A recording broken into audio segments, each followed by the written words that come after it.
Если вспомнить также из грехов сердца, от которых предостерегал нас пророк Мухаммад, алейхиссалату вассалам, к таким грехам, например, относится зависть. И мы знаем, что Аллах Субхану Тааля в аятах Корана запрещал мусульманам завидовать. И пророк, саллаллаху алейхи вассалям, в известном хадисе сказал, что мусульмане не должны завидовать друг другу.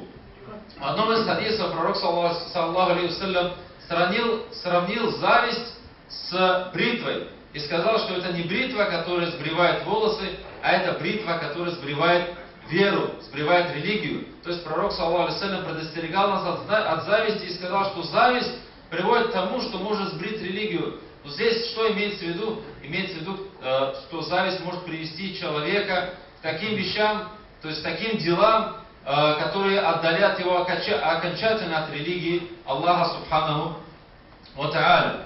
Также грехам сердца опасным, и у которых могут быть страшные последствия грехам сердца, от которых предостерегал нас пророк Мухаммад, алейхиссалату вассалам, относится злоба и ненависть между мусульманами.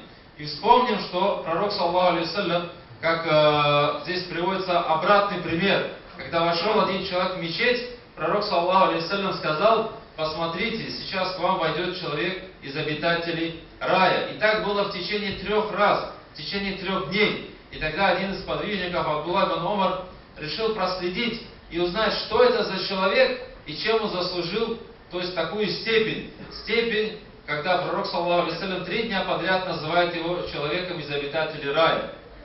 И он напросился, скажем так, придумал причину, попросился пожить у этого человека у него дома, и в конце концов увидел, что делами, которые совершает, то есть человек своим телом, он не особо отличался.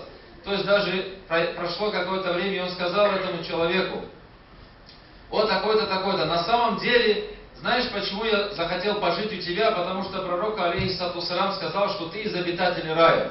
Но я не увидел глазами, то есть не увидел дел, которые ты совершал телом. Не увидел глазами что-то такого особенного, почему ты стал обитателем рая. Да?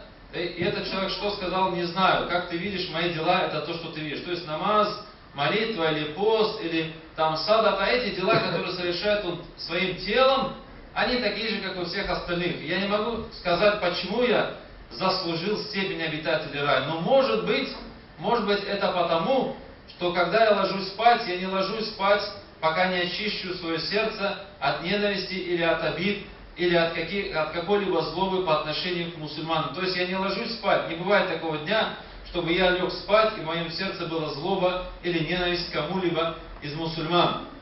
То есть мы видим, насколько важна и высока степень очищения сердца от таких вот грехов, как грехи сердца или пороки сердца.